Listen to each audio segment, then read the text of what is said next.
느헤미야 6장 1절로 14절의 말씀, 제가 한 절, 성도님들이 한 절 읽으신 후에 마지막 절은 함께 읽도록 하겠습니다. 산발락과 도비아와 아라비아 사람 게셈과 그 나머지 우리의 원수들이 내가 성벽을 건축하여 허물어진 틈을 남기지 아니하였다함을 들었는데, 그때는 내가 아직 성문의 문짝을 달지 못한 때였더라. 산발락과 게셈이 내게 사람을 보내어 이르기를, 오라, 우리가 온오평지한 촌에서 서로 만나자 하니 실상은 나를 해하고자 함이었더라. 내가 곧 그들에게 사자들을 보내어 이르기를, 내가 이제 큰 역사를 하니 내려가지 못하겠노라.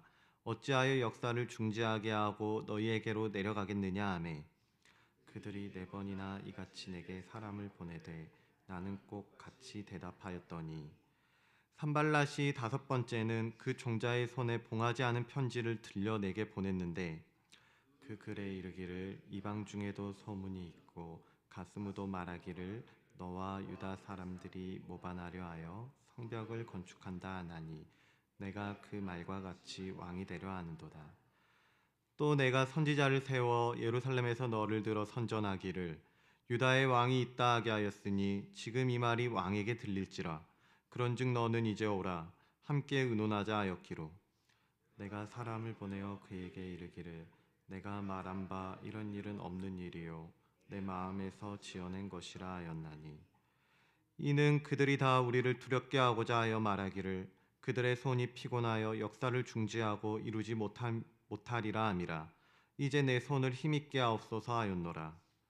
이후에 무에다벨의 손자 들라야의 아들 스마야가 두문불출하기로, 내가 그 집에 가니 그가 이르기를, 그들이 나를 죽이러 올 터이니 우리가 하나님의 전으로 가서 외소 안에 머물고 그 문을 닫자. 저들이 반드시 밤에 와서 너를 죽이리라 하기로, 내가 이르기를, 나 같은 자가 어찌 도망하며 나 같은 몸이면 누가 외소에 들어가서 생명을 보존하겠느냐. 나는 들어가지 않겠노라 하고, 깨달은즉 그는 하나님께서 보내신 바가 아니라 도비아와 산발랏에게 뇌물을 받고 내게 이런 예언을 함이라. 그들이 뇌물을 준 까닭은 나를 두렵게 하고 이렇게 함으로 범죄하게 하고 악한 말을 지어 나를 비방하려 함이었느니라. 함께 읽습니다. 내가 하나님이여, 내 하나님이여, 도비아와 산발락과 여선지 노아데아와 그 남은 선지자들 곧 나를 두렵게 하고자 한 자들의 소행을 기억하옵소서 하였노라. 아멘.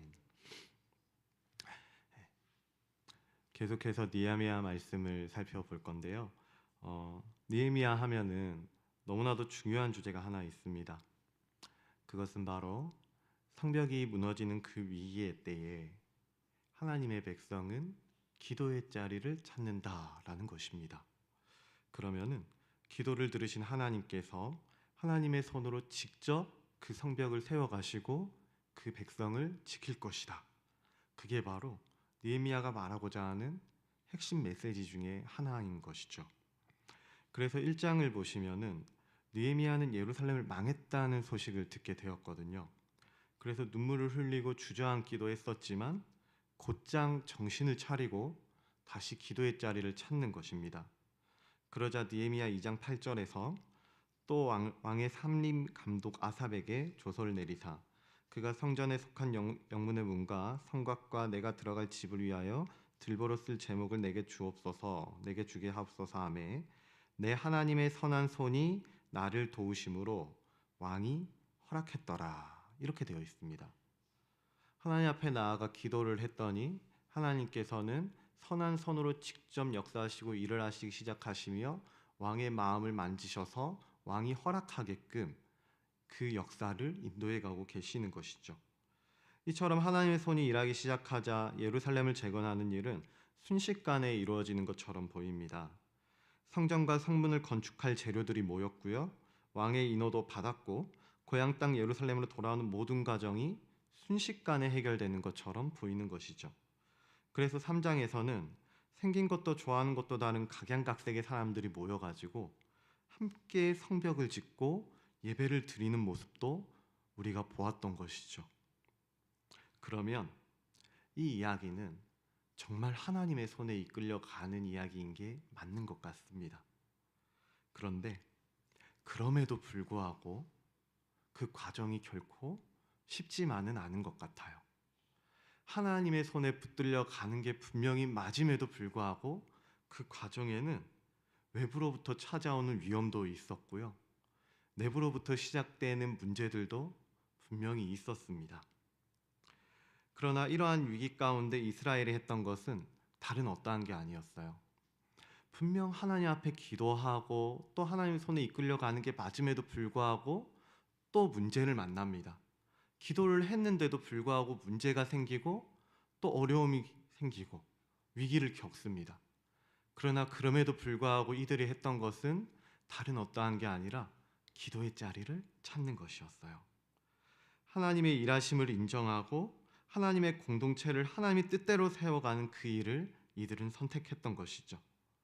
그러자 하나님께서는 당신의 선한 손으로 직접 이 성벽을 세워가시더라 하는 게 5장까지의 내용이었습니다. 그리고 이제 느헤미야 6장 15절을 보시면 우리가 내일 보게 될 본문인데요. 여기에는 이제 성벽이 완성되는 장면이 등장을 합니다. 느헤미야 6장 15절 제가 읽어보겠습니다. 성벽 역사가 52일 만인 엘루월 25일에 드디어 끝이 나게 되었대요. 그러자 16절 우리의 모든 대적과 주위에 있는 이방 족속들이 이를 듣고 다 두려워하여 크게 낙담하게 되었는데요. 왜냐하면 그들이 그러니까 산발락과 도비아를 포함한 주변의 모든 대적들이 우리 하나님께서 이 역사를 이루신 것을 알게 되었기 때문이랍니다. 그래서 그들은 두려워하고 낙담할 수밖에 없었다라는 거예요. 하나님께서 하나님의 선하신 손으로 이 이스라엘 백성들과 이 성벽을 세워가시고 계시다는 그 사실을 주변 모든 민족들이 이제 똑똑히 알게 되었기 때문에 그들은 하나님의 손에 붙들려 있는 이 이스라엘 백성들을 도저히 이제 이겨낼 수 있는 재간이 없겠다라는 생각이 들었기 때문에 이제 두려워하고 낙담할 수밖에 없는 것입니다.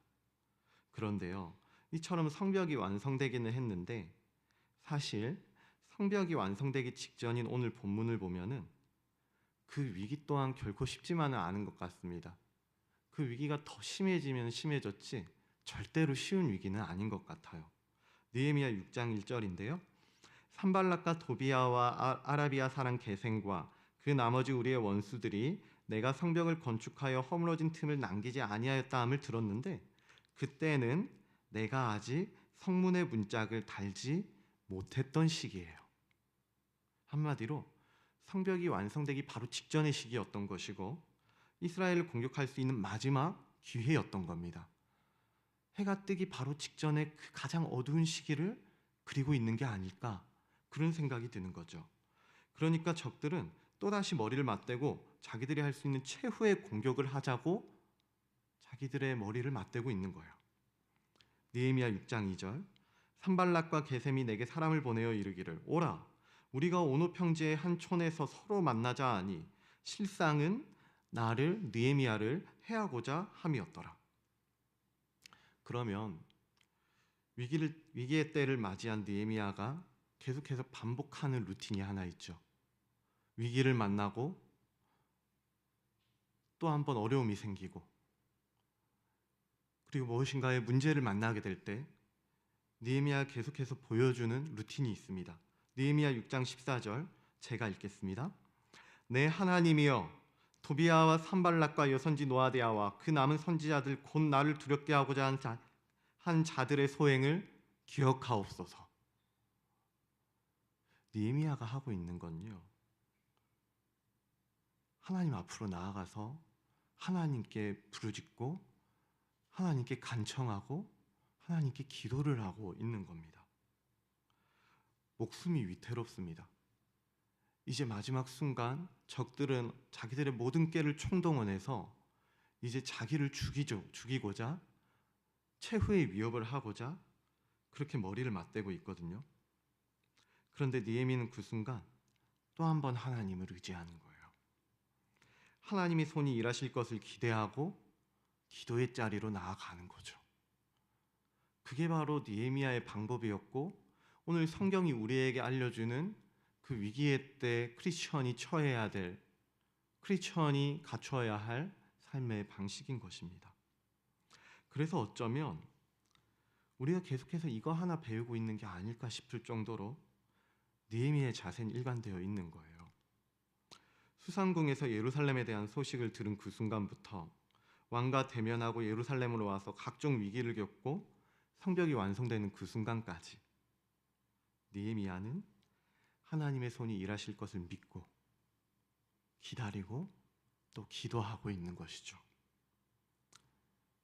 그래서요, 이 말씀을 보면은 어쩌면 우리 하나님께서 계속해서 우리에게 이 원리 하나를 알려주고 싶으신 게 아닐까, 그 생각이 드는 겁니다. 위기에 처한 크리스천은 하나님 앞에 나아가 기도를 하는 것입니다. 그 예수님도 말씀하지 않습니까? 누가복음 21장 36절, 이러므로 너희는 장차올 이 모든 일을 능히 피하고 인자 앞에 서도록 항상 기도하며 깨어 있으라. 뿐만 아니죠. 베드로전서 4장 7절, 만물의 마지막이 가까이 왔으니 그러므로 너희는 정신을 차리고 근신하여 기도하라. 그러면 너희 하나님께서 하나님의 선한 손으로 직접 대적들로부터 너를 건져내겠고 결국에는 이 모든 성벽을 완성시켜 내실 것이라는 게 느헤미야를 통해 주시는 하나님의 말씀인 것 같다라는 거죠. 그렇다면 우리가 결국 이 인생이라는 성벽을 완성시키기 위해, 이 무너진 성벽을 다시 지어가기 위해 해야 할 것, 우리가 해야 할 것은 바로 기도였던 것입니다. 다른 어떤 무엇인가도 하나님께서 우리에게 하라고 명령을 하시고 또 주신 일들이 있겠죠. 그러나 그 모든 것보다 먼저 우리가 해야 할 것은 기도였던 것이에요. 하나님의 뜻을 여쭙고 하나님의 음성을 듣기를 원하고 하나님을 신뢰하고 하나님이 선한 손이 일하실 것이라는 그 기대를 가지고 또 한 번 이 공동체를 내어드리고 맡겨드리고 이 공동체에 대한 주권이 누구에게 있는 것인지 확인하는 그 마음이 우리에게 있어야 하는 것입니다. 그래서 이 기도는요, 우리 크리스천들에게 주어진 본분이기도 하지만 특권이기도 한 것입니다. 분명 우리에게는 위기가 찾아오기도 할 겁니다. 기도를 했지만서도 문제가 생기기도 할 겁니다. 하지만 오늘 느헤미야를 생각을 해보면요, 느헤미야의 대적들은 느헤미야를 쫓아내는 정도가 아니라 완전히 짓밟아 숨통을 끊어버리려고 했었거든요. 절대로 가벼운 위기가 아니라는 겁니다. 인생을 송두리째 뒤흔들 만한 그런 위기가 느헤미야 앞에 놓여졌거든요. 기도를 했거든요. 그런데도 느헤미야에겐 이런 위기가 찾아왔다는 거예요. 하지만 그들은 느헤미야의 인생에 그 어떠한 위해도 끼칠 수가 없었습니다. 왜냐하면 선하신 하나님께서 당신의 그 선하신 손으로 그의 인생을 지키시고 그의 사명을 지키시고 그의 모든 성벽을 지어내실 것이기 때문에, 그래서 원수들은 낙담하고 두려워할 수밖에 없는 거예요. 그러므로 위기의 때 크리스천이 해야 할 것은 하나님이 알려주신 방식대로 하나님 앞에 나아가 기도의 자리를 지키는 겁니다. 그러면은 선하신 하나님께서는 우리 인생의 성벽도 세워가실 것이고 가정의 성벽도 세워가실 것이고 공동체의 성벽도 세워가셔서 결국에는 주님의 그 선하신 뜻대로 이 모든 성벽을 가장 선하고 아름다운 방식으로 완공해 내실 것입니다. 부디 우리 성도님들의 오늘 하루가요, 그리고 앞으로의 모든 인생의 위기 가운데 오늘 주신 이 말씀을, 이 원리를 잘 기억하셔서 하나님의 방식대로 기도의 자리를 잘 지켜낼 수 있으면 좋겠고요. 그리고 더 나아가서 이 선하신 주님의 손에 붙들려서 늘 하나님의 주권과 하나님의 그 일하심을 인정하고, 그래서 그 손에 붙들린 채로 주어진 모든 위기를 모든 문제를 넉넉히 기꺼이 이겨낼 수 있는 우리 모든 성도님들이 될 수 있기를 우리 주 예수 그리스도의 이름으로 간절히 소원합니다. 기도하겠습니다.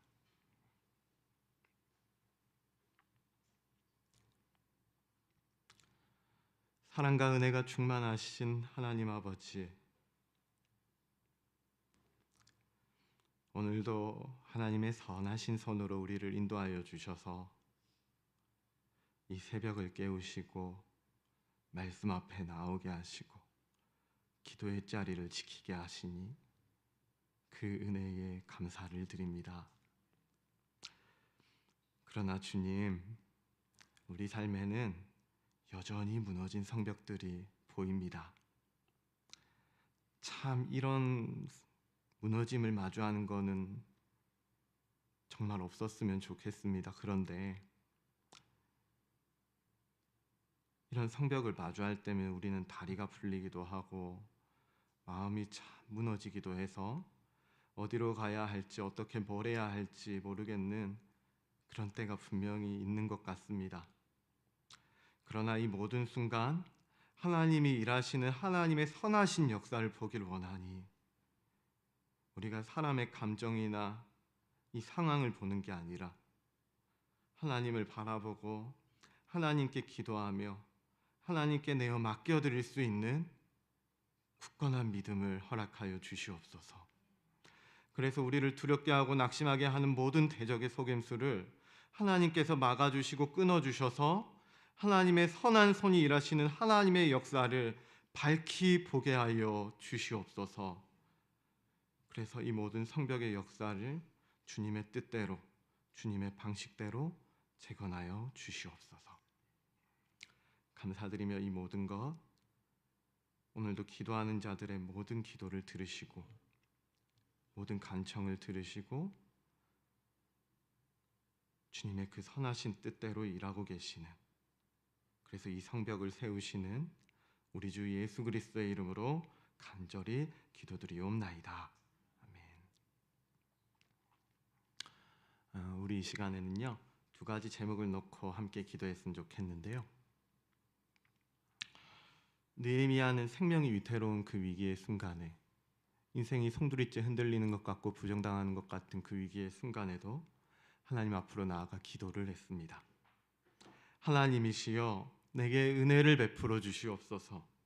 하나님이시여 나를 강하게 하여 주시옵소서라고 기도를 했던 거죠. 오늘 우리에게도 어려운 순간들, 위기의 순간들이 또 무너짐의 때가 있을 수가 있거든요. 흔들리고 꺾이는 순간이 있을 수 있습니다. 그러나 그 순간 하나님께서 우리에게 알려주시는 방식은 기도입니다.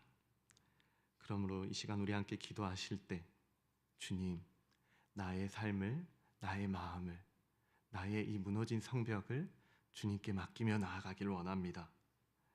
이 성벽을 세워가는 과정이 쉽지만은 않지만 주님께서 나를 이 자리로 부르셨으니 주님 반드시 이곳 가운데 선하신 일하심이 있을 줄로 믿습니다.